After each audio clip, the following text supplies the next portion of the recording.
तो अब let's say कि आप यूजर को बैक एंड की एक्सेस नहीं दे रहे और आप फ्रंट एंड से कोई कस्टम पेज बना रहे हैं यूजर के लिए, और वहां से अगर आप कोई एक्स्ट्रा इन्फॉर्मेशन यूजर की सेव करवाना चाहें, तो तब उस केस में आप क्या करेंगे, आप दूसरा ऑप्शन जो ये प्रोग्रामेटिकली वाला है, कि आप इसको यूज करेंगे कि आप प्रोग्रामेटिकली उस यूजर की इंफॉर्मेशन को सेव करवाएंगे। तो उसके लिए वर्डप्रेस हमें कुछ फंक्शंस प्रोवाइड करता है, जैसे कि ऐड यूजर मेटा।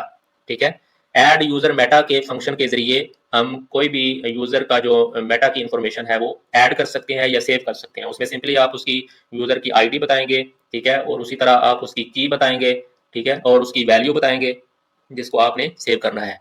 इनकी जो फंक्शंस की फर्दर डिटेल्स हैं वो आप इन लिंक्स पे क्लिक करके देख सकते हैं, या अगर आप यूजर की मेटा इन्फॉर्मेशन को अपडेट करना चाहते हैं तो उस केस में आप इस फंक्शन को यूज कर सकते हैं, update underscore user underscore Meta. इसी तरह अगर आप डिलीट करना चाहते हैं यूजर मेटा को तो आप इस फंक्शन को यूज कर सकते हैं, और अगर आप उसकी वैल्यू को गेट करना चाहते हैं तो आप गेट यूजर मेटा को यूज कर सकते हैं। और अगर हम अपने पिछले एग्जाम्पल को देखें तो यहाँ पे हमने अपडेट यूजर मेटा इसको ऑलरेडी यूज किया हुआ है, इस फंक्शन को हमने यूज किया है। और इसी तरह जब हमने इसकी वैल्यू को गेट किया था तो गेट यूजर मेटा इस फंक्शन को भी हमने एग्जाम्पल के अंदर डिस्कस कर लिया है ऑलरेडी।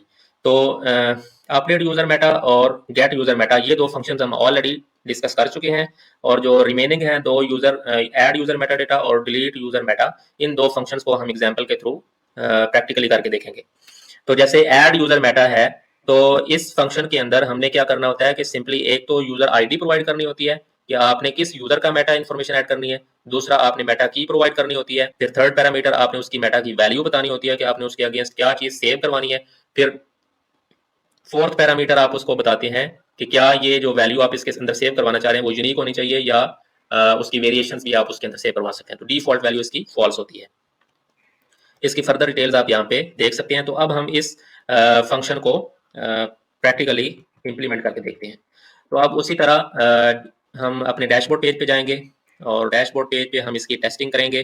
तो अब ये जो हमारा प्रीवियस कोड है जिसके अंदर हम इंसर्ट कर रहे थे यूज़र को, इस कोड को अब हम कमेंट कर देते हैं ताकि जब हम इस पेज को रिफ्रेश करें तो ये वाला फंक्शन कॉल ना हो। और नीचे अब हम एक कमेंट ऐड करते हैं, ठीक है, और यहाँ पे हम वो कोड पेस्ट कर देते हैं जिसके थ्रू हम यूज़र मेटा के अंदर इंफॉर्मेशन ऐड करेंगे। तो अब सबसे पहले तो हमने यूज़र की आईडी देनी है।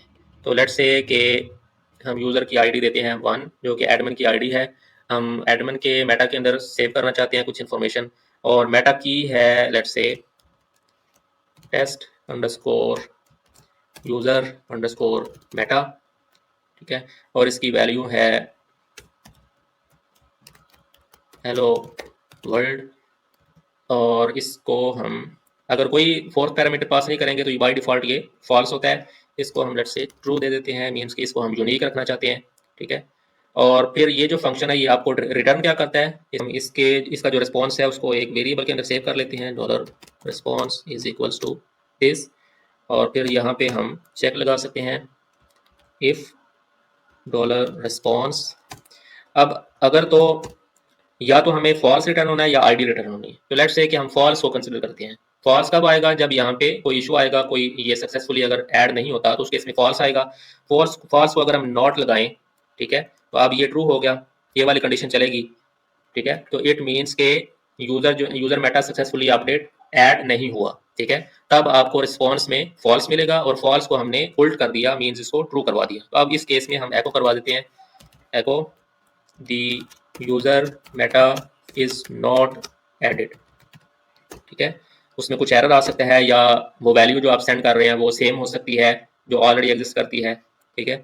और एल्स में क्या होगा कि एल्स इट मीन्स के आपको यहाँ पे क्या मिली है, आईडी, ठीक है। एल्स मीन्स के ये सक्सेसफुली अपडेट या ऐड हो चुका है। तो उस केस में हम इसको रिटर्न करवाते हैं, echo the user meta is added with ID, और उसकी आईडी हमें रिटर्न होती है, और इसको हम अपेंड कर देते हैं आईडी को इसके साथ, डॉलर रिस्पॉन्स के अंदर हमें आईडी मिलेगी, सेमीकोलन। और अब हम इसको सेव करते हैं और इसको टेस्ट करते हैं। तो अभी हमने जाना है डैशबोर्ड पेज पे। तो अगर हम अपने डैशबोर्ड के अंदर आएँ और अपने प्लगइन के डैशबोर्ड पेज पे जाएँ तो आप देखें कि हमारा यूज़र मेटा इज़ एडेड, और जो यूज़र मेटा ऐड हुआ है उसकी आईडी जो है वो 138 है। तो इसको हम वेरीफाई कर सकते हैं। यहाँ पे अगर हम आएँ और यूज़र मेटा के हिसाब से अगर हम इनके रिकॉर्ड्स को सॉर्ट करें और यहाँ पे आप देखें 138 यूज़र मेटा आईडी है और इसकी की है टेस्ट यूज़र मेटा जो हमने ऐड किया और इसकी वैल्यू जो हमने सेव करवाई है हेलो वर्ल्ड के नाम से। ठीक है, तो इस तरह से आप यूज़र मेटा ऐड कर सकते हैं। जो अपडेट यूज़र मेटा है इसको हम ऑलरेडी डिस्कस कर चुके हैं और अब हम डिस्कस करते हैं डिलीट यूज़र मेटा। तो अब हम इस फंक्शन के ज़रिए जो यूज़र मेटा हमने अभी ऐड किया है इसको डिलीट करते हैं। तो ये फंक्शन हमने ऐड कर दिया। अब इसको हम कमेंट कर देते हैं इस कोड को और इसका जो रिस्पॉन्स है वो उसी तरह हम यहाँ पे सेव करवा देंगे इस वेरिएबल के अंदर।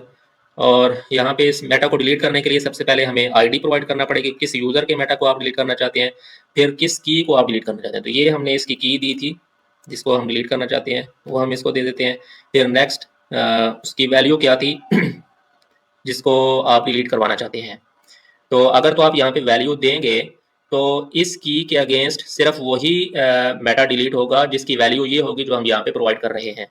ठीक है, और अगर आप वैल्यू इसको नहीं देते तो फिर इस की से रेलेवेंट जितनी भी वैल्यूज होंगी उस टेबल के अंदर वो सारी की सारी डिलीट हो जाएंगी। तो लेट्स से हम फर्स्ट सिनेरियो में इसको एक वैल्यू भी दे देते हैं कि आप जस्ट इस वैल्यू को आपने डिलीट करना है।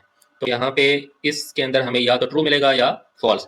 तो हम यहाँ पे इफ लगा सकते हैं, if else if dollar response means के सक्सेसफुली डिलीट हो चुका है तो उस केस में हम एको करवा देते हैं the user meta is successfully deleted, और एल्स के केस में एको देयर इज या the user meta is not deleted.